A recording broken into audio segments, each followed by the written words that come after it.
Listo.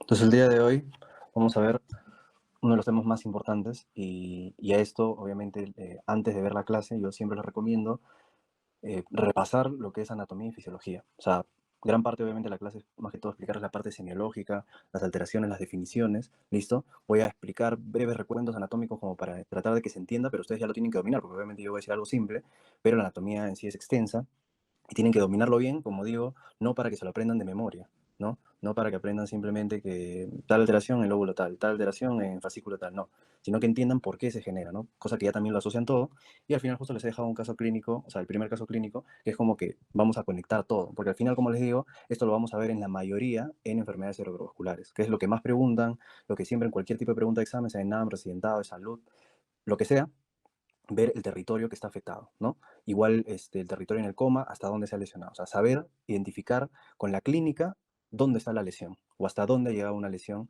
en la parte del sistema nervioso. ¿Listo? Porque obviamente la parte medular, si bien también les voy a decir algunas cosas de síndromes medulares, no es muy común, ¿no? O sea, estamos hablando de enfermedades muy infrecuentes de lo que son lesiones medulares o lesiones propias o síndromes de tronco cefálico, ¿no? Que eso ya son más extensos, la neurología es muy extenso.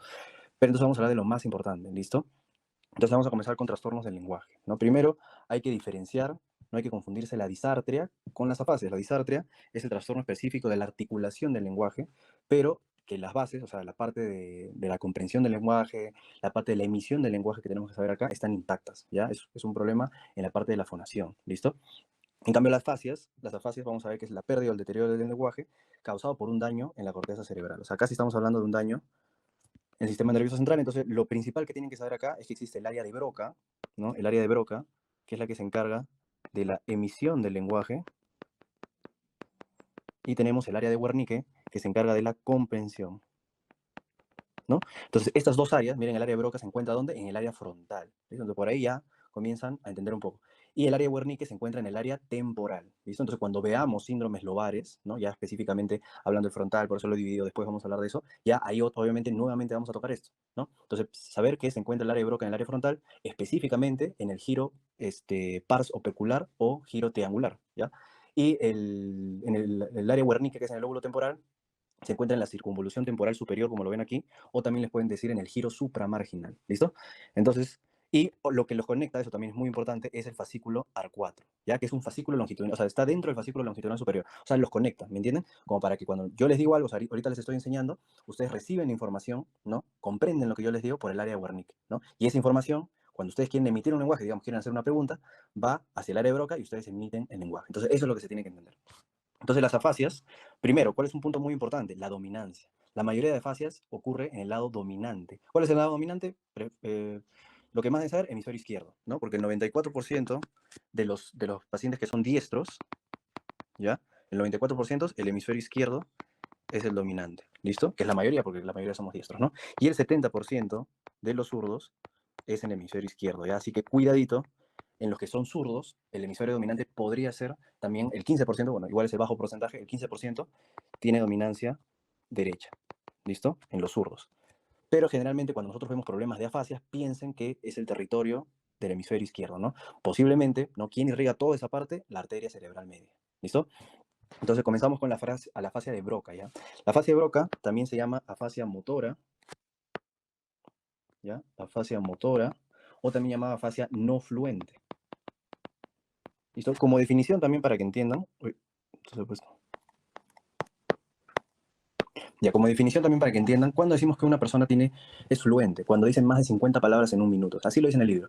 Pero, o sea, cuando ustedes comienzan esto, porque eso es otra cosa, ¿no? Eso es práctica, o sea, eso sí es de especialista de neurología. O sea, una cosa es entender ahora la teoría y otra cosa es la vida real, de diferenciar si el problema es en el lenguaje o en la compresión, ¿no? Porque, o sea, ni yo soy especialista en ver eso tal cual, pero yo sí les enseño la parte teórica, ¿no? Entonces, el relato para en estos pacientes comienza simplemente que el paciente comience a hablar de lo que le pasa, ¿no? Ahí ustedes se van a dar cuenta si tiene un lenguaje fluente o un lenguaje no fluente, ¿no? Fluente, como les digo, más de 50 palabras, no se traba al hablar, normal, ¿no? Pero cuando decimos que es no fluente, dice menos 50 palabras al hablar, tiene problemas al articular las palabras, ¿no? Entonces hay un problema ahí en la parte de la comunicación, ¿no? De la emisión del lenguaje.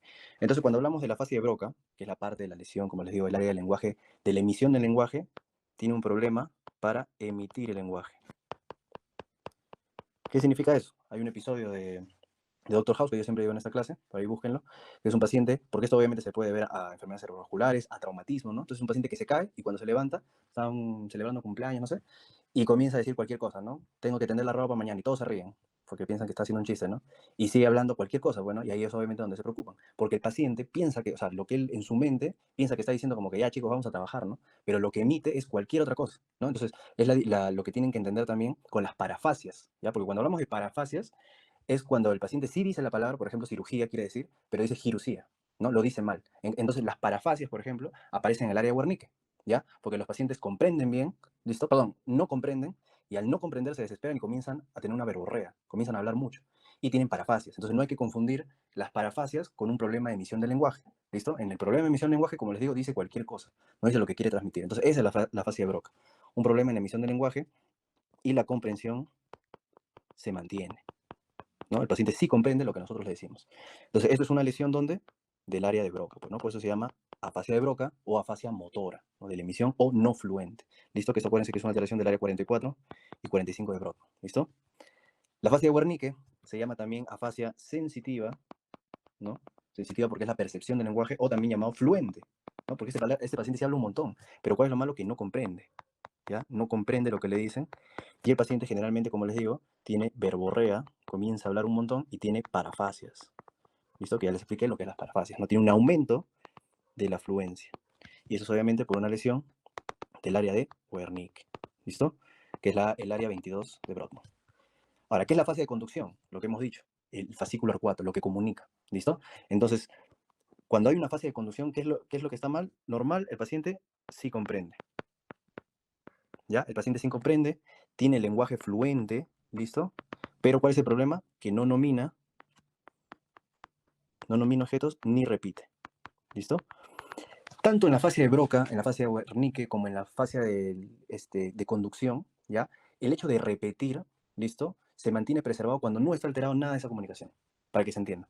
Si el paciente puede repetir normal, o sea, generalmente cuando ustedes le dicen algo, repite la palabra que les dice, es porque el problema no está ahí en todo ese sistema que hemos hablado, de afasia, perdón, área Wernicke comunicado con el área Broca, ¿ya? ¿Por qué? En el cuadro acá yo les he puesto el resumen, que si se dan cuenta, en la fase Broca, Wernicke, conducción y la global, que ya es de todo, no hay repetición, ¿listo? Independiente con lo que es la fascia transcortical, que es la fascia transcortical que conserva la repetición, ¿ya? ¿Y por qué, doctor? ¿Por qué conserva la repetición? Porque la lesión, ¿por qué se llama fascia transcortical? Porque está al ladito, ¿no? De lo que es el área, por ejemplo, de Broca, ¿no? Esta sería una fascia transcortical motora.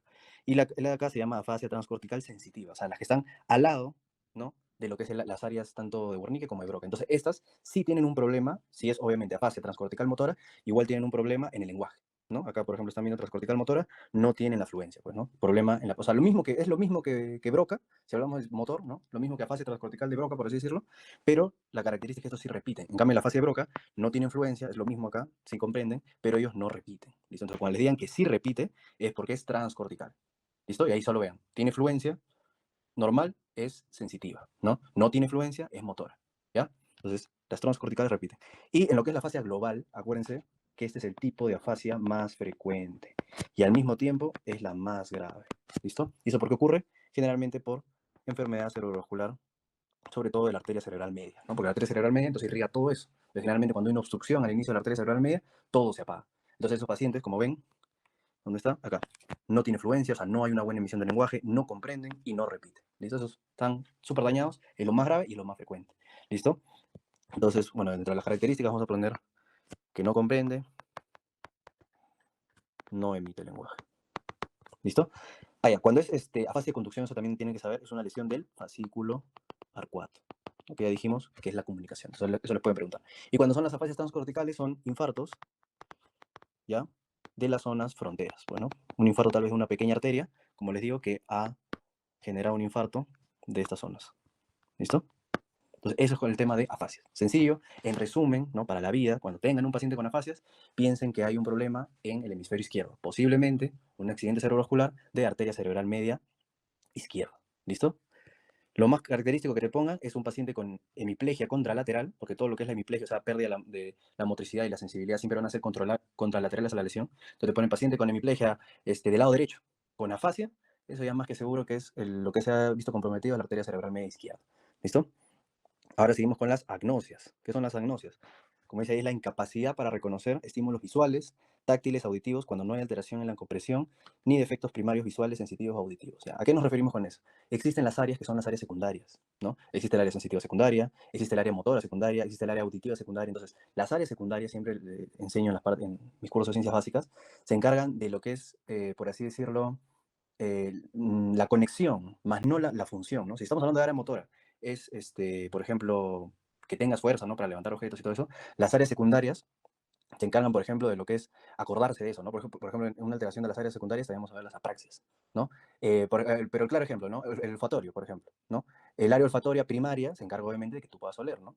Pero las secundarias se encargan de que tú reconozcas ese olor, ¿no? Por ejemplo, cuando hueles un pollo a la brasa, una pizza, que ya sepas qué es eso, ¿me entienden? Igual con los estímulos visuales, perdón, con los estímulos también auditivos o visuales, ¿no? Que haya esa conexión, ¿me entienden? Por ejemplo, las agnosias visuales que vamos a ver, el paciente puede ver, pero el problema es que no reconoce rostros, no percibe estímulos, ¿se entiende, no? Entonces, cuando hablamos de las agnosias visuales, ¿ya? Esto es por una alteración del área de asociación visual, ¿listo? ¿Qué es la prosopagnosia? Que no reconoce rostros. O sea, tiene incapacidad para reconocer rostros nuevos, así como que también ya a las mismas personas que ya conoce, se olvida de sus caras. ¿Listo? Esa es la prosopagnosia. La simultagnosia, como dice la palabra simulta, o sea, al mismo tiempo, es porque no percibe, no puede percibir dos estímulos visuales a la vez. ¿No? O sea, yo le muestro mi pencil y una hoja, solo puede ver uno, no puede ver los dos al mismo tiempo. ¿Listo? Entonces, como les estoy diciendo, estos generalmente son las áreas secundarias, en este caso, agnosia visual, área secundaria visual. Las agnosias táctiles sería el área sensitiva secundaria, ¿no? Entonces, acá hay mucho, y lo vamos a ver igual en la parte parietal, pero por si acaso lo pongo, es una lesión del lóbulo parietal contralateral. Ya, o sea, si se afecta el lóbulo parietal izquierdo, estas agnosias van a ser del lado derecho. O sea, siempre, bueno, en lo que es hemisferio siempre puede ser que es contralateral. El problema va a ser cuando sean patologías medulares, que ahí les voy a enseñar también cómo es. Entonces tenemos primero la asterognosia, ¿no? ¿Qué es la asterognosia? Que no reconoce los objetos al tocarlos. Obviamente, con los ojos cerrados. Bueno, entonces este es el claro ejemplo que siempre pongo en mis clases de asterognosia, ¿no? Miren ahí como el chico está tocando la trompa del elefante, piensa que es una serpiente. El otro está tocando la oreja, piensa que es un abanico. O sea, no distinguen con los ojos cerrados, ¿ya? La atopognosia, ¿no? Su nombre lo dice, atopotopografía, es que no localizan el estímulo. O sea, le tocas al paciente el hombro y él o sea, dice, no, la verdad no sé dónde me estás tocando. Eso es atopognosia, ¿listo? Y la agrafoestesia, no grafo de escribir, es que no reconoce una figura escrita, ¿no? Generalmente vamos a poner en la mano, ¿listo? Entonces esto es agrafoestesia. Con los ojos cerrados le dibujas un 3, un cuadrado, ¿no? No puede distinguir lo que le has escrito, ¿listo? Y las negligencias generalmente son por lesiones del lóbulo parietal también no dominante. ¿Listo? Entonces vamos a ver todos estos que estamos hablando de la asterognosia, atopognosia, agrofestesia, ¿ya? Las negligencias lo vamos a ver nuevamente en los lóbulos parietales, ¿listo? Para que ya se entienda, que se están dando cuenta que son lesiones a ese nivel, ¿no? Entonces, ¿qué es la asomotognosia? ¿Ya? La falta de reconocimiento de una parte del cuerpo, ¿listo? ¿Y qué es la anosognosia? Que eso es muy característico, que el paciente no reconoce su enfermedad, ¿ya? Al paciente le dicen que tiene esa enfermedad, pero no la reconoce, ¿listo? Entonces, eso es con respecto a las agnosias, ¿ya? Y ahora vamos con las apraxias. Ya hemos hablado un poco de apraxias, por ejemplo, cuando hablamos de demencia, se los voy a volver a mencionar, ¿no? Que es la incapacidad de realizar patrones motores complejos, ¿no? O sea, no hay déficit sensitivo, no hay déficit motor, como les digo, es una alteración igual de las áreas secundarias, ¿no? En poder ejercer un movimiento, como dice, complejas, ¿listo? Entonces ahí tenemos, por ejemplo, la apraxia idiomotora. ¿Qué es la apraxia idiomotora? Es la incapacidad para realizar funciones, vamos a ponerle previamente aprendidas, ¿no? Hay un ejemplo, montar bicicleta. ¿No? El paciente sabía montar bicicleta, ahora no puede. Es una apraxia idiomotora, ¿ya? Una apraxia ideatoria, ¿ya? Es la incapacidad para seguir una secuencia. ¿Qué es eso de una incapacidad para seguir una secuencia? Por ejemplo, prender un cigarro. El paciente puede hacer las acciones por sí solas, prender el encendedor y ponerse el cigarro en la boca, ¿ya? Pero no puede fusionarlas. Por ejemplo, yo ahí siempre tengo un ejemplo que veo en mis clases, que una vez estaba en un arreo y un amigo estaba así, ya borracho, y yo salgo porque justo era su casa. Y salgo para ver dónde estaba, ¿no? Y de la nada lo veo en la vereda con el encendedor en la boca y con el cigarro usándolo como encendedor. Eso sí fue muy, muy gracioso. Entonces la praxis ideatoria es eso, ¿no? O sea, que no puede llevar a cabo una secuencia, pero sí puede hacer por su lado ambas acciones. ¿Listo? La praxis constructiva es aquella incapacidad, como dice su nombre más o menos, construir, ¿no? Para dibujar, ¿ya? Para dibujar o construir figuras. ¿Listo? La praxis del vestido, la incapacidad para vestirse, pues, ¿no? Le dan las prendas, pero no puede, no sabe. Sabe dónde va el short, sabe dónde va el polo, pero no puede hacerlo. ¿Listo? La praxis de la marcha, ya hemos visto, ¿no? La praxis de la marcha es la incapacidad para iniciar la deambulación. O sea, este paciente no tiene un problema motor, no tiene un problema sensitivo, o sea, normal tiene movimiento, pero cuando dice que comienza a caminar, ahí comienza como que a temblar, no, se preocupa, ¿no? Y esto donde lo hemos visto en la hidrocefalia normotensiva, ¿no? ¿Se acuerdan? Hidrocefalia normotensiva o síndrome de Hacking-Adams, habíamos visto la triada, ¿no? Demencia, ataxia de la marcha e incontinencia de esfínteres, ¿no? También lo podemos ver en lesiones frontales bilaterales, ¿listo? Y la praxia bucolinguofacial, que es la incapacidad para abrir y cerrar los ojos. Para abrir y cerrar ojos y boca también, ¿no? O sea, que independientemente del paciente, obviamente, porque si no, ¿cómo vería, cómo hablaría? Lo puede hacer espontáneamente, pero cuando nosotros le pedimos que lo haga, no puede hacerlo. ¿Me entiendes? Ante un mandato no lo puede hacer, pero espontáneamente sí lo hace, ¿no? Entonces, esas son las apraxias, ¿listo? Ahora vamos a hablar ya de los trastornos de la función motora, ¿no? Eso sí es importante, muy importante, que diferencien primera motoneurona, segunda motoneurona. O sea, al final todo se combina. O sea, no es que un paciente solo tiene clínica primera motoneurona y aparte no. O sea, van a ver que si es un paciente con infarto de arteria cerebral media, o sea, ¿qué estamos hablando? ¿Por qué? Ya, para que se entienda. La primera motoneurona, por eso les dije que tienen que saber fisiología, para neuro tienen que saber mucha fisiología. La primera motoneurona de la vía piramidal, ¿no? ¿Se acuerdan? La vía piramidal es la vía de la parte motriz, diferente a la vía extrapiramidal que hablamos de los ganglios basales, que se encarga también, por eso se llama extrapiramidal, vean la piramidal como el tema de movimiento, pero extrapiramidal dijimos que era para hacer movimientos armónicos. Por eso cuando veíamos lesiones de la vía extrapiramidal, vimos ayer la corea, la tetosis, los temblores, etc., ¿no? Entonces, cuando hablamos de vía piramidal es la vía motora, ¿no? La que nos genera la fuerza, la contracción. Entonces, la primera motoneurona es lo que tiene que ser, la primera motoneurona está a nivel del cerebro, ¿ya? O sea, porque puede indicarnos lesiones a nivel del hemisferio o a nivel del tronco, ¿listo? Y esa motoneurona, acuérdense que tiene dos vías, pues, ¿no? La más importante, que es la vía córtico-espinal lateral, que se decusa, miren, se decusa, siempre acuérdense, las fibras tanto de las sensitivas como motoras se decusan a nivel de la médula oblongada, ¿no? O bulbo raquídeo, ahí está el lemnisco, ¿listo? Y tenemos una vía córtico-espinal que es la que no se decusa, es decir, la que no se decusa y va de frente, pero generalmente no hay patologías de eso, siempre es importante saber la córtico-espinal lateral. Y estos obviamente ya luego van a su nervio periférico, ¿no? Por eso vamos a ver, pueden haber lesiones a nivel del nervio periférico, y bueno, llegan a la placa motora, ¿no? Que esto ya, bueno, se libera la acetilcolina, se comienza la despolarización del músculo, ¿no? Entra calcio, se une a la troponina C, se desplaza a la tropomiosina, se libera el citoactivo y se genera la contracción, ¿no? Eso ya se lo saben de memoria. Entonces, importante, primera motoneurona a nivel de arriba, ¿listo? Y segunda motoneurona, como lo ven acá, a nivel de la médula espinal. Entonces, en otras palabras, si vemos clínica de primera motoneurona, no es simplemente saber, clínica de primera motoneurona, no. Es que, ¿de qué me está indicando que la lesión es arriba? ¿Listo? Y si vemos clínica de primera motoneurona, la patología es de la médula espinal. ¿Listo? Así se entiende. Entonces, acá se ha puesto, ¿no? Por ejemplo, se puede cuantificar la fuerza. Generalmente, obviamente, eso no, bueno, me imagino que los neurólogos sí lo aplican a la regla, pues, ¿no? Generalmente, cuando yo estaba en mi internado, era como que ver la fuerza y todo, y catalogarlo más o menos, pero, ¿no? Si no tenía nada de contracción, nada de movimiento, 0,1, ¿no? O 1,2, pues, ¿no? Porque ya 0 es que, miren, como no hay contracción, no hay movimiento, es una parálisis completa, en otras palabras, ¿listo? Pero comiencen siempre desde el 5, ¿no? El 5 es que tiene fuerza normal, por ejemplo.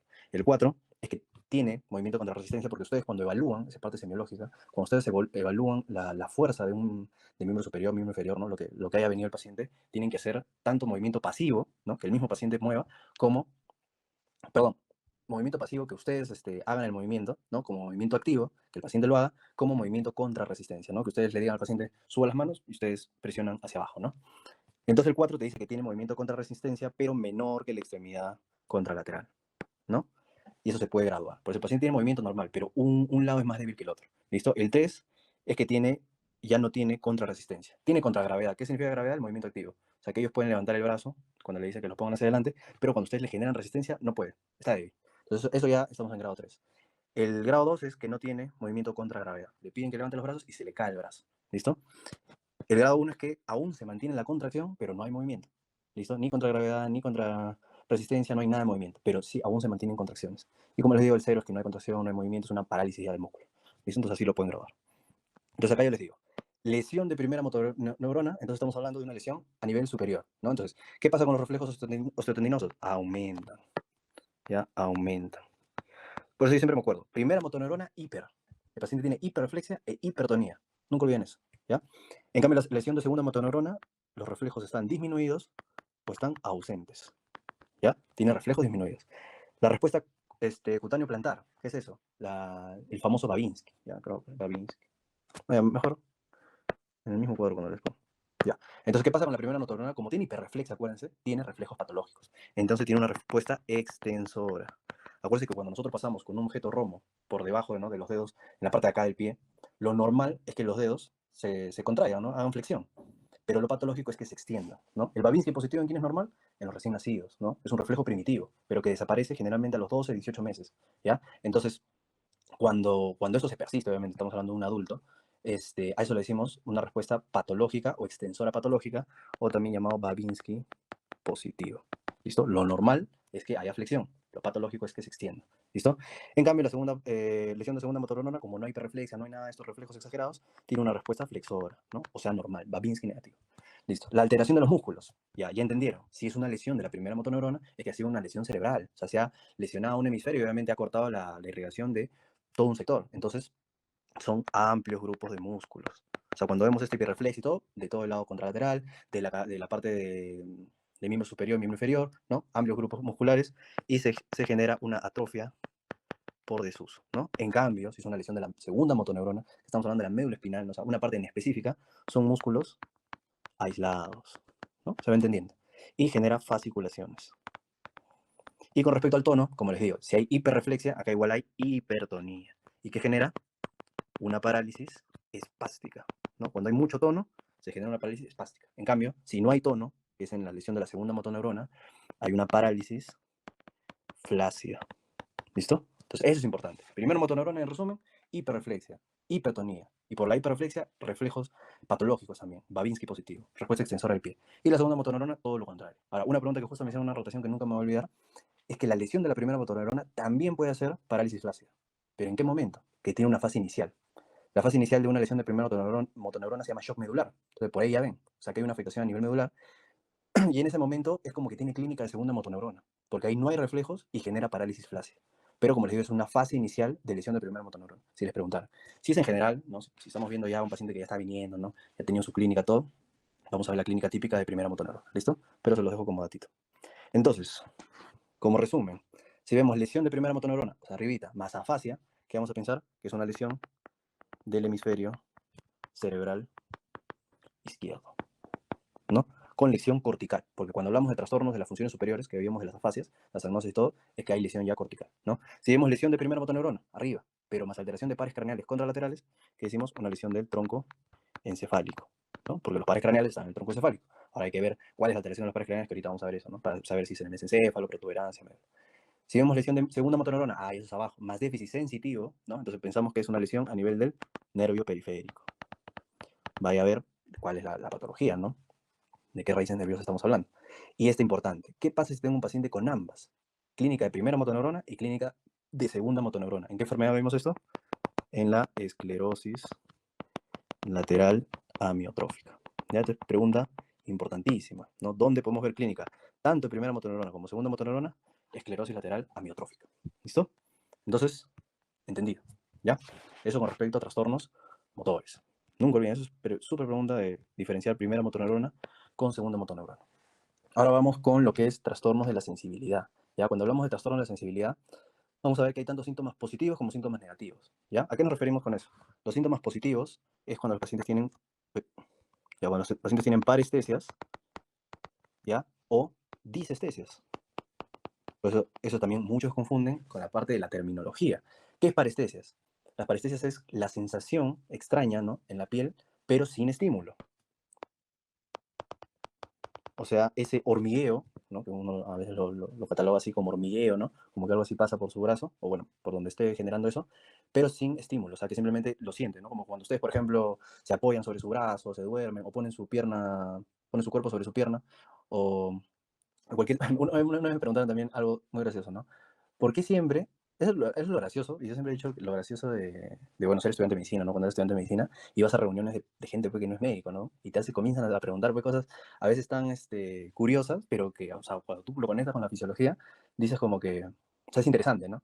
Entonces, ¿por qué cuando estás sentado mucho tiempo en el baño se genera ese adormecimiento en tus piernas, ¿no? Que, por ejemplo, eso sería parestesias, porque no tienen un estímulo, ¿entiendes? Entonces, y algunos dicen, pero yo también puedo estar sentado mucho tiempo en el baño y no me pasa eso, ¿no? Entonces, ¿cuál es el eso? O sea, ¿por qué se genera?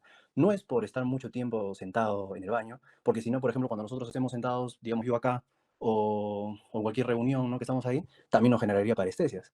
Es porque hay algo que uno no se da cuenta, que cuando está sentado en el baño, la mayoría de personas usa el teléfono. Entonces, al usar el teléfono, ustedes apoyan con su codo, ¿no? Porque, bueno, bien raro que uno esté así con el teléfono sentado, pero generalmente ustedes apoyan sobre sus muslos, ¿no? Y están con el teléfono y al hacer ese apoyo, ustedes comprimen con eso los nervios de la pierna. Y por eso ahí generan parestesias. No es por el hecho de estar sentado mucho tiempo. Esto es por la compresión al poner sus codos sobre las piernas. En cambio, las disestesias, como les digo, eso es ya igual la percepción rara, pero con estímulo. ¿Listo? Con estímulo. Que ahí si lo tocas, el paciente te dice que siente como un adormecimiento, ¿no? Ahora, los síntomas negativos, en cambio son la hipoestesia, que es que disminuye la sensación, y la anestesia, que el paciente tú lo tocas y no siente nada, ¿no? Y pues esos son síntomas ya negativos. Entonces, hay que dividir. Cuando hablamos de una polineuropatía, ¿no? Una afectación del nervio, ¿qué van a tener estos pacientes? Van a tener síntomas negativos, y para resumirlo, para no poner hipoestesia, anestesia, ¿ya? Y van a tener también síntomas positivos. ¿Listo? Van a tener ambos. Pero generalmente, a ver, lo voy a poner, porque si no me dicen, pero el doctor dijo que también tiene todo. Ya, generalmente tienen hipoestesia, ¿ya? No llega a generarse una anestesia. Si obviamente ya se complica, ¿no? Podría ser. ¿Ya? Pero característicamente, ¿qué te hablan cuando es una polineuropatía? Por ejemplo, la famosa polineuropatía diabética. Te dicen enguante y calcetín, ¿no? Es lo característico que te dicen para describirte una polineuropatía, ¿no? La más famosa es la polineuropatía diabética. Cuando son lesiones centromedulares, espérense acá. Perdón, aquí está. Ya, acá les he dejado igual. Las vías de las sensitivas es igual importante, ¿no? Porque nosotros igual tenemos dos tipos de vía. Como ven acá, la vía termoalgésica, que es la del dolor y la temperatura, que miren la característica, ¿no? Esta viaja por el asta posterior, lo voy a pintar de su color. Ya, viaja por el asta posterior, ¿no? Y se decusa, miren acá, se decusa a nivel de la misma médula espinal, o sea, a nivel de esa sección, y sube, obviamente, hacia el área sensitiva, ¿no? Y de ahí se van al tálamo, ¿no? Al núcleo ventroposterolateral. Entonces, ahí igual hay tres motoneuronas, ¿no? La primera motoneurona, que es la parte que en ambos, tanto en la termogésica como en la de sensibilidad vibratoria y posicional, siempre va a ser en el ganglio de la raíz posterior, ¿no? De ahí el otro núcleo es a nivel de lo que es el área, sensitiva. Y lo otro es en el tálamo, ¿no? Por eso también vamos a ver que lesiones en el tálamo generan alteración de la sensibilidad, por eso es importante saber eso, ¿ya? En cambio, la vía de lo que es la sensibilidad vibratoria, posicional y propioceptiva, miren, pasa igual, va por la raíz posterior, pero sube y recién se decusa a nivel del lemnisco medial, ¿no? En el bulbo raquídeo igualmente. Estos pasan por el cordón posterior, ¿no? El cordón posterior, que es el núcleo grácil y cuneiforme, por esa vía. Entonces, eso es muy importante ahorita cuando les enseñe, por ejemplo, justo lo que quería hablar acá. Cuando hay lesiones centromedulares. ¿Qué significa una lesión centromedular? Que se ha lesionado acá. Por eso se llama centro medular. Entonces, ¿qué se dan cuenta? ¿Qué vía se altera? Ah, la termoalgésica. Pero ¿qué pasa con la otra vía? No le pasa nada, pues. ¿No? Porque si estamos hablando de una lesión centromedular, o sea, que es a ese nivel, lo que pasa es eso, ¿no? Hay una sensibilidad dolorosa y térmica ausente, ¿no? No hay eso porque está alterando esa vía, pero tiene conservación, ¿ya? Táctil y propioceptiva, ¿no? Entonces, si les preguntan, aquel paciente que hay una disminución de la sensibilidad dolorosa y térmica, pero normal se conserva la parte táctil y propioceptiva, posiblemente sea una lesión centromedular y ya entienden por qué. ¿Listo?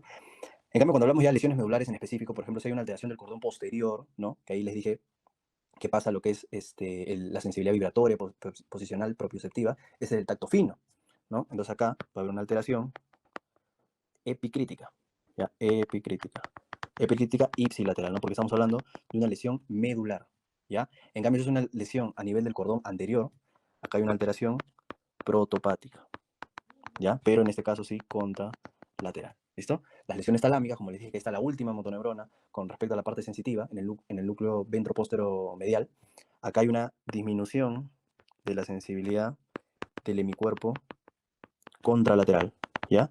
Pero todo eso puede ser también una lesión del área parietal, ¿no? Del área sensitiva parietal. Más hiperpatía. O sea, que se genera una disminución de la sensibilidad, pero al mismo tiempo de todo ese mi cuerpo, lo tocas y genera bastante dolor, ¿no? Que eso ya lo habíamos visto con respecto a términos de dolor como definición, ¿no? Tiene hiperpatía. Entonces, disminución de la sensibilidad contralateral más hiperpatía, posiblemente es una lesión talámica, ¿no? Eso se llama síndrome de Deyerin-Roussy, ¿ya? Roussy, R-O-U-S-S-Y, ¿ya?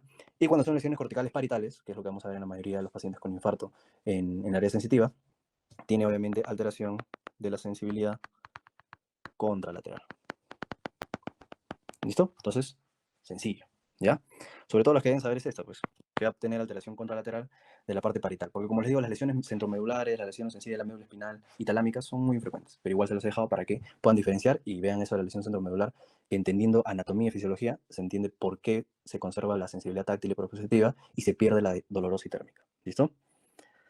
Y vamos a terminar con esto, que es un poco de lo que hablamos ayer, también se conecta, ya para el primer break, y luego voy a hablar en resumen de los síndromes lobares, ¿no? Que es un poco de todo lo que hemos hablado ya conectándolo, y también para entender lo de las enfermedades cerebrovasculares, y finalmente, no es origen, el lugar de lesión en los pacientes de coma, ¿no? Ver hacia dónde lleva la lesión, que es también un tema muy importante, ¿ya? Entonces, ¿qué es las ataxias? Son trastornos de la coordinación, ¿no? Como dice, trastorno de la coordinación que no tiene debilidad motora ni tiene apraxias, ¿ya? Simplemente hay una alteración, como dice, la dirección, de la amplitud del movimiento voluntario, la postura y el equilibrio. Entonces, cuando nosotros hablamos de eso, tenemos tres etiologías de las ataxias, ¿no? Podemos tener una ataxia sensitiva, que es cuando hay una lesión, que es la propiocepción, ¿no? Que les dije que eso está en los cordones posteriores, ¿no? Eso es una alteración de la propiocepción. ¿Listo? Tenemos una ataxia vestibular, que ya habíamos hablado, que obviamente es en la parte del oído interno, del vestíbulo, y tenemos una ataxia cerebelosa, que el cerebelo también se encarga del equilibrio, ¿no? Entonces, ¿cuáles son las características para que no confundan? Primero, la ataxia sensitiva. La ataxia sensitiva tiene un problema, vamos a ponerlo rojo, tiene un problema en la marcha, ¿ya? Y en los miembros de forma simétrica. ¿Listo? La ataxia vestibular ocurre durante la bipedestación. ¿Listo? Durante la bipedestación y a la marcha. ¿Listo? Entonces ahí ya, por ejemplo, se puede diferenciar un poco. Paciente que al estar parado igual tiene problemas del equilibrio, podría ser vestibular. Pero ¿qué pasa? La cerebelosa también tiene un problema en la bipedestación y a la marcha. Entonces, hasta ahí, tanto con respecto a dónde se genera la ataxia, es igual en la vestibular que en la cerebelosa, ¿no? Pero en la sensitiva solo es a la marcha, ¿ya? Hasta ahí tiene una diferencia. Otra diferencia, la sensitiva no tiene vértigo, pues. Sin nada que ver. Ayer nosotros hemos hablado cómo se genera el vértigo, dónde pueden ser los orígenes. Entonces, la sensitiva, que es el cordón posterior, no tiene nada que ver, porque ahí no hay ninguna patología que te pueda generar vértigo. Entonces, no genera vértigo, no genera nistagmo, ¿ya? Y tampoco genera disartria. ¿Listo? No nistagmo, no vértigo, no disartria. O sea, simplemente tiene una alteración en el equilibrio. Nada más. ¿Listo? En cambio, la vestibular, si habíamos dicho, estos pacientes tienen vértigo y tienen nistagmo, ¿no? Ya hemos visto cómo son los nistagmos. ¿Listo? Y la cerebelosa también tiene, ¿ya? La cerebelosa también tiene vértigo, ¿ya? Tiene nistagmo, ¿listo? El cerebelo tiene también sus funciones, aparte del equilibrio, es mantener el tono muscular, ¿no? Por eso también estos pacientes tienen hipotonía, ¿listo? Tienen disartria, ¿listo? Y tienen un temblor cinético. ¿Se acuerdan? Cuando hablábamos de los temblores, había un temblor cerebeloso, ¿no? Entonces, ¿qué era un tipo de qué? Temblor cinético. O sea, al final todo se conecta, ¿ya? Entonces, miren, con la parte solo clínica, semiológica, porque bueno, ahorita les voy a dar otro dato semiológico que ya para diferenciar, pero con esos nomás hasta ahora que hemos hablado ya pueden diferenciar una sensitiva vestibular cerebrosa, ¿no? La sensitiva es aquella que no solo tiene una complicación en el equilibrio y al caminar, nada más. El paciente no se marea, ¿no? O sea, no tiene vértigo, perdón, no tiene nistagmo, no tiene disartria, ¿no? Ahora, ¿qué pasa si un paciente tiene esta ataxia al caminar y a la pidepestación? Ah, ya. Veo si tiene disartria, en resumen, porque el cerebeloso y el vestibular tienen tanto vértigo como nistagmo, pero que les dije no tiene, ahora me olvidé, perdón, no tiene disartria, ¿no? Y el cerebeloso, aparte de la disartria, tiene hipotonía, tiene temblor, ¿ya? Entonces hay una gran diferencia. Y el sensitivo, otra característica, es que aumenta la ataxia cuando el paciente cierra los ojos o cuando no hay luz, vamos a ponerlo así. Cuando el paciente está en un área oscura, cierra los ojos, obviamente va a estar oscuras, aumenta la ataxia, ¿listo? En cambio, los pacientes con este vértigo, con ataxia vestibular como cerebelosa, no aumenta o sea, no es que no aumenta, sino persiste igual con la luz, para que se entienda, ¿ya? Y el romper ya me va a diferenciar, porque el romper, les dije que era un problema de la propiocepción, que era romper, cuando le pedimos al paciente que esté en bipedestación, cierre los ojos y se inclinaba hacia un lado, ¿se acuerdan? Entonces el romper es positivo en las ataxias sensitivas. El romper también era positivo en las vestibulares, ¿no? Que les dije que había una lateropulsión, o sea que se iban hacia el lado de la lesión, ¿no? Porque puede ser del lado derecho o del lado izquierdo. En cambio, en la cerebelosa, el romper es negativo. ¿Listo? O sea, le pide al paciente que cierre los ojos y ese paciente no se inclina hacia un lado. Entonces, miren, hay hasta 3 diferencias para que ustedes diferencien en un paciente con ataxia si es sensitivo, es vestibular o es cerebelosa. ¿Listo? Ah, ya, todavía me faltaba, perdón, alteración de los pares craneales. Esta clase es extensita nomás, pero hay muchas cosas de semiología. Como les digo, les estoy tratando de poner las cosas más puntuales, más importantes. Ya. Ahora vamos con alteración de pares craneales. ¿Listo? En alteración de pares craneales, ustedes tienen que saber cuáles son los 3 pares craneales que inervan los músculos extraoculares. ¿Y qué músculos extraoculares inervan? O sea, cuando ustedes obviamente ven este video y le van a dar de pausa en pausa, porque obviamente hay mucha información, acá les recomiendo poner pausa y repasar un poco de esta parte de cuáles son los músculos extraoculares y quién los inerva, ¿no? En resumen, el tercer par craneal inerva todos, a excepto de 2, que esos son los otros que inervan el cuarto y el sexto par, ¿no? El cuarto par inerva el orbicular superior, ¿no? Que el orbicular superior es el encargado de hacer la mirada hacia abajo y hacia lateral, pues, ¿no? Y el sexto par inerva el recto lateral, que es para que ustedes puedan abducir, ¿no? Abducción es hacia afuera, la abducción del ojo, ¿no? En el caso del recto lateral, por ejemplo, derecho, que este ojo vea para allá, y en el caso del recto lateral izquierdo, que este ojo vea para allá. ¿Listo? Entonces, eso es. Sexto par, recto lateral, cuarto par, orbicular superior, y el tercer par, todos los demás, más el elevador del párpado. Y eso también lo vimos, obviamente, en la clase de cabeza y cuello. Entonces, ¿qué me va a generar la lesión del tercer par? Diplopía, ¿no? Diplopía es cuando el paciente tiene este tipo de estrabismo, ¿no? Sus ojos están ahí alterados porque obviamente, como les digo, inerva la mayoría de músculos extraoculares y aparte tiene tosis, ¿no? Esa es la característica. Tosis que es la caída del párpado porque inerva, como les digo, el músculo elevador del párpado, ¿ya? Que no se olviden que la otra estructura que también eleva el párpado era el, el nervio cervical, ¿no? De la parte de la cadena simpática. Por eso que ahí lo veíamos alterado, por ejemplo, en el síndrome de Horner, ¿no? Porque el síndrome de Horner, ¿qué era? Un tumor, ¿no? El tumor de Pancoas, que es un tumor pulmonar, que da en el ápice del pulmón. Entonces ahí conecta o ahí lesiona el nervio cervical superior y también puede generar en esos pacientes tosis, ¿no? Pero ya también genera clínica de esa lesión del nervio cervical que habíamos visto, hiperhidrosis, tosis, enoftalmo, ¿no? Bueno, entonces la lesión del tercer par craneal, diplopía y tosis. Otra causa, otro dato importante es que las lesiones isquémicas, ¿ya? Las lesiones isquémicas respetan la pupila. ¿Cómo que respetan la pupila? ¿Qué más hace el tercer par? Está encargado del reflejo fotomotor. También tienen que saber eso. ¿Qué es el reflejo fotomotor? El reflejo que cuando ustedes le ponen luz, la pupila se contrae, ¿no? Pero siempre tienen que saber que el reflejo fotomotor tiene una vía aferente y una vía eferente, ¿no? ¿Cuál es la vía aferente? El segundo par craneal, el nervio óptico, ¿no? O sea, quien recibe el estímulo es el segundo par craneal. ¿Y quién genera la acción? El tercer par craneal, ¿no? Por eso cuando nosotros vemos una alteración del reflejo fotomotor, puede ser una alteración del segundo o el tercer par. Y usted dice, uy, doctor, ¿y entonces cómo diferencia eso? Si es el segundo o tercer par. Hay otro reflejo que se llama el reflejo consensual, ¿no? Eso es fisiología. ¿Qué es el reflejo consensual? Cuando tú le pones luz a un ojo y el otro ojo también genera miosis. Entonces, eso es importante, ¿eh? Porque eso nos ayuda en el tema de ver cuál específicamente es el par craneal lesionado, ¿no? Entonces, ¿cómo vemos ahí? Porque el segundo par, ¿ya? El segundo par no es que le manda la vía sensitiva al mismo ojo. No, el segundo par manda la vía sensitiva tanto al ojo izquierdo como al ojo derecho, ¿ya? Entonces, por ejemplo, cuando nosotros ejercemos una luz, ¿no? Ponemos en el ojo derecho, no se genera reflejo fotomotor en ese ojo. Ya podríamos hacer una lesión del tercer par. ¿Cómo diferencio que sea también que sea el segundo par?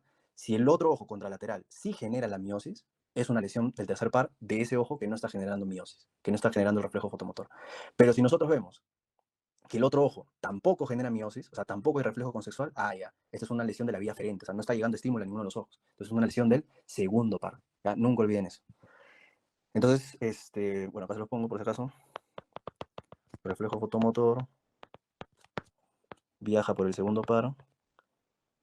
Pero porque no entiendo. Ya, y la respuesta pupilar, la respuesta eferente es el tercer par.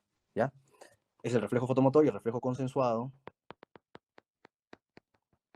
es que el otro ojo, ya ustedes ahí lo anotan, ¿no? El otro ojo también genera la miosis, ¿no? Para ver, diferenciar si es segundo o tercer par. Bueno, entonces lo que les decía, las lesiones isquémicas, ¿ya? Respetan la pupila. Entonces, ¿qué estoy diciendo? Que no, o sea, normal le ponemos al paciente presenta diplopía, tosis, y tú dices, tercer par, le voy a hacer su reflejo fotomotor, a ver si de ese mismo ojo, obviamente, que es una lesión del tercer par, tampoco genera miosis, bueno.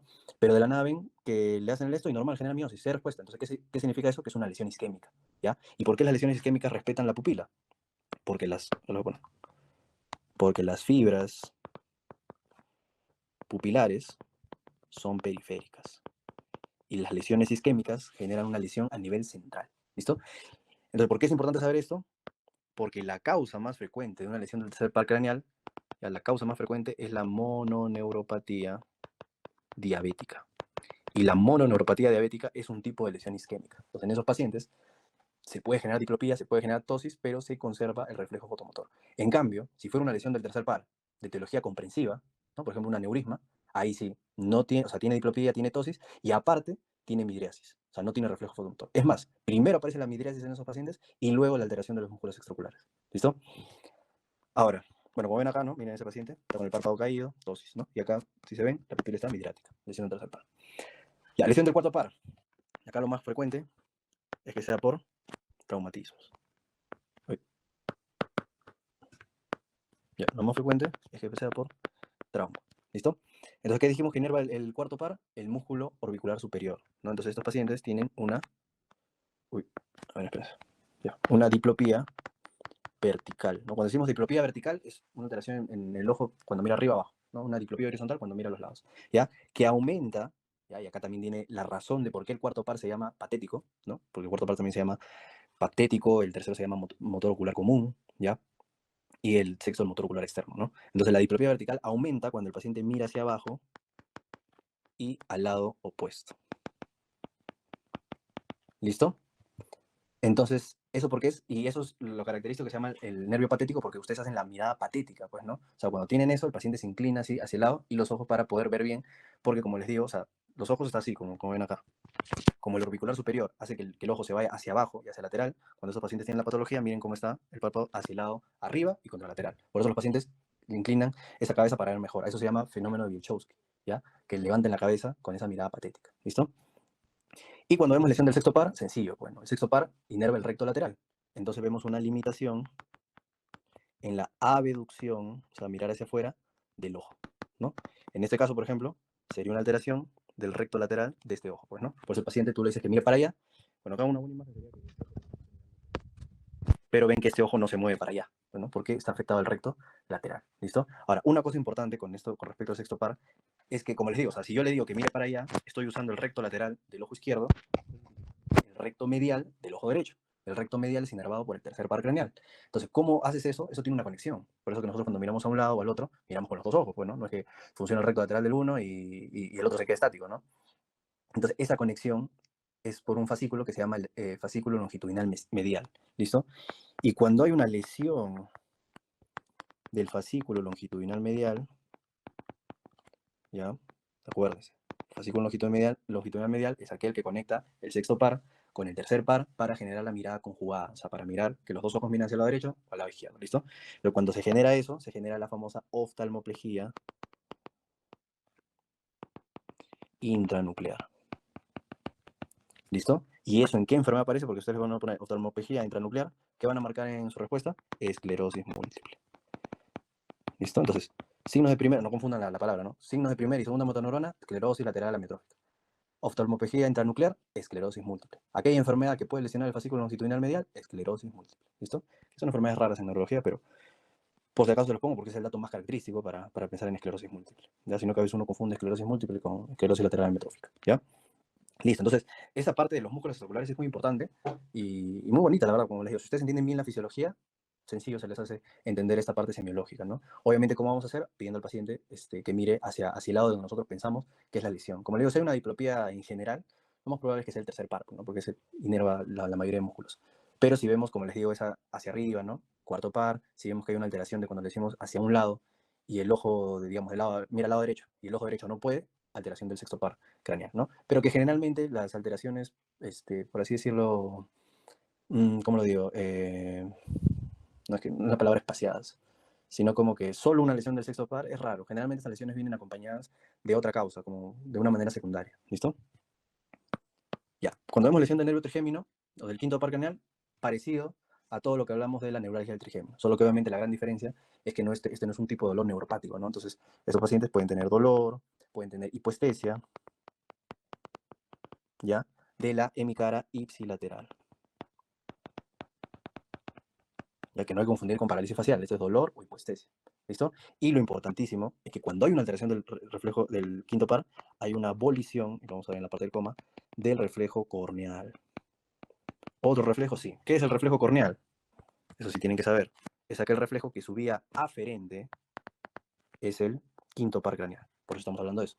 Y su vía eferente es el séptimo par craneal. ¿Qué es el reflejo corneal? Cuando nosotros con una torundita, generalmente esto lo vemos en el paciente en coma, ya se lo voy a explicar por qué, porque con una torundita tocamos el ojo, ¿no? La esclera. Y cuando hacemos eso, el reflejo corneal es que se cierra el párpado. Por eso se llama reflejo corneal, pues, ¿no? ¿Saben? Si tocamos la córnea y eso manda un estímulo por el quinto par craneal y por el séptimo par craneal se cierra el ojo, ¿no? Entonces, cuando no hay reflejo corneal, ¿qué significa? Ah, doctor, ahí también voy a diferenciar si es lesión del quinto par o del séptimo par. No, ahí no importa eso, porque el que sea que no haya reflejo corneal me indica que la lesión o el paciente en coma tiene una lesión a nivel del puente. ¿Por qué? Porque el quinto par craneal y el séptimo par craneal se encuentran en el puente. Entonces, abolición del reflejo corneal, piensa que la lesión ya ha llegado a puente. ¿Listo? Puente, protuberancia. Listo. Y la lesión del nervio facial o séptimo par craneal, ¿no? Ya hemos hablado esto en cabeza y cuello, ya en la primera unidad, pero acuérdense que hay una lesión periférica que se llama nuclear o una lesión supranuclear que es cortical, o sea, a nivel de cerebral, ¿no? Entonces, cuando es periférica, yo les enseñé la famosa parálisis de Bell, esto hay una pérdida, ¿no? Porque acuérdense que el séptimo par se encarga de los músculos de la mímica, ¿no? Entonces, esto es de la hemicara ipsilateral. O sea, ¿cómo veo esto? El paciente, acá en esta imagen no se ve, pero pierde los surcos de la frente, o sea, ahí no hay surcos, ¿no? Pierde la apertura ocular y la apertura labial se cae, pues, ¿no? Entonces, es una lesión, una parálisis de toda la hemicara, ¿ya? En cambio, yo les enseñé que cuando es una lesión, una parálisis facial supranuclear o cortical, o sea, a nivel cerebral, simplemente hay una lesión de la hemicara inferior y contralateral. O sea, en este caso, por ejemplo, estaríamos hablando que hay una lesión del área sensitiva, o bueno, vamos a poner el lóbulo parietal, pues, ¿no? Ahí, fíjense. Ya. Acá diríamos que hay una lesión de la corteza cerebral izquierda, contralateral. ¿Y por qué pasaba eso? Ah, recuerden, porque el área superior dijimos que estaba inervado tanto por la parte izquierda, pero también por la parte derecha. Por eso que cuando hay una lesión a nivel superior, se preservaba la parte superior. ¿Y cómo me da cuenta de eso? Porque el paciente tenía todavía los surcos de la frente y normal cuando le pedías que abra los ojos podía tener apertura ocular. En cambio, el paciente con lesión periférica es porque ya han llegado estos nervios a todo esto acá y la lesión es acá. Pues, entonces ahí se corta todo. ¿Listo? Entonces nunca olviden. Cuando es una lesión, ves al paciente, por eso le tienes que pedir al paciente, abra los ojos, haga expresión, porque no es simplemente la parálisis facial y ya. ¿No? Pero cuando vemos toda la lesión o la parálisis de una hemicara, eso es periférico. Pero cuando vemos que solo se desvía la comisura, pero tiene arrugas en la frente, tiene apertura ocular, normal, no hay caída de la parte de la ceja, ¿no? Todo eso, podemos decir que es una parálisis facial supranuclear o cortical, ¿no? A nivel de los hemisferios cerebrales. ¿Listo? Eso es muy importante. Obviamente lo más frecuente es que sea una parálisis facial periférica. ¿Listo? Cuando hay una lesión del nervio estratoacústico o el octavo par craneal, ¿no? Ahí vamos a ver, obviamente, tinnitus, bueno, porque estamos hablando de la parte coclear. Tinnitus, acúfenos, ¿no? De ese lado. Y también hay una disminución de la agudeza auditiva. Ahora, si hay una lesión del nervio glosofaringeo, que así también hay un dato muy importante, ¿no? El famoso noveno par, acuérdense que se inerva el músculo constrictor de la faringe y el estilofaringeo, ¿no? Por eso, ¿cuál es la clínica que genera una lesión de esos par? Disfagia, ¿ya? Disminución de la sensibilidad del tercio posterior de la lengua, eso también pregunta típica. Los dos tercios anteriores de la lengua son inervados por el quinto y el séptimo par. ¿Listo? Nunca olviden eso. Solo que los dos tercios anteriores de la lengua, el quinto par se encarga de la parte de la sensibilidad, o sea, que sientas, ¿no? Y el séptimo par se encarga de la parte, como se dice, espacial, la sensación espacial, que es los gustos. Ese es los dos tercios anteriores. Pero en el tercio posterior de la lengua, tanto la parte de la sensibilidad como percibir el gusto y todo eso, es inervado por el glosofaringeo. ¿Listo? Entonces, el tercio posterior, solo glosofaringeo. En cambio, los dos tercios anteriores, quinto y séptimo par. Ya les expliqué la diferencia. ¿Listo? Y también va a haber pérdida del reflejo faríngeo, ¿no? Todo lo que tenga que ver con faringeo, disfagia, pérdida del reflejo faríngeo. Y como ven en la imagen, esta parte de acá, que hay una desviación de la pared posterior, o sea, a nivel de la orofaringe, hay una desviación al lado sano. ¿Listo? Hacia el lado sano se genera la desviación, porque es como que acá en este caso, la lesión es del noveno par izquierdo, porque pierde la fuerza y la úvula se va hacia el lado sano, nunca olviden, hacia el lado sano. ¿Cómo se llama eso? Signo de la cortina de Vernet. ¿Listo? Entonces, el signo de la cortina de Vernet, ¿qué alteración de qué par craneal me indica? Alteración del noveno par craneal, del glosofaringeo. ¿Listo? La lesión del vago o décimo par es también infrecuente, porque generalmente no es aislada, pero una lesión te puede generar disfagia. Ustedes ya saben que el vago pues inerva la mayoría de los órganos, pues, ¿no? Disartria, disfagia, disfonía, anestesia laringia te puede generar, ¿ya? Pero como les digo, es infrecuente una lesión aislada, se da junto con más lesiones del tronco cefálico. La lesión del nervio espinal o onceavo par, acuérdense que inerva el onceavo par, el accesorio, el esternocleidomastoideo y el trapecio, ¿no? Entonces genera una debilidad ipsilateral. ¿De qué músculos? Del esternocleidomastoideo y del trapecio, ¿no? Entonces, obviamente se tienen que hacer las funciones. Entonces, que si se lesiona, por ejemplo, el onceavo par del lado izquierdo, al tener alterado el esternocleidomastoideo, no puede girar hacia la derecha, o sea, no puede girar hacia el lado sano, ¿no? Y el trapecio, ¿cuál sería? Que no puede elevar el hombro, ¿no? Porque eso se encarga el músculo trapecio. Y finalmente, la lesión del nervio hipogloso o doceavo par craneal es el ipsilateral de la lengua, ¿no? Porque te poner que esa lengua se desvía hacia el lado sano. ¿Listo? Como ven acá. En este caso, como se está desviando hacia la derecha, acuérdense, ¿por qué se desvía hacia el lado sano? Es el mismo porqué del signo de la cortina de Vernet del glosofaringio. Porque el lado, como hay ya una hemiatrofia de ese lado, o sea, de este lado sería, la lengua se va para el otro lado. O sea, la fuerza no puede jalar de ese lado y la lengua se va para el otro lado. ¿Listo? Entonces, tanto la lesión del glosofaringio como la lesión del hipogloso, ¿no? Que es el doceavo par, generan la desviación de la úvula, como de la lengua, ¿no? Respectivamente, hacia el lado sano. ¿Listo? Ahora sí. En los que están, ¿alguno tiene alguna duda? Porque se ha sido extenso. Todo ha quedado claro para dar el primer break y terminar con lo que es ya el resumen de síndromes lobares y el paciente en coma. ¿Ya? Vamos a un break de 10 minutos.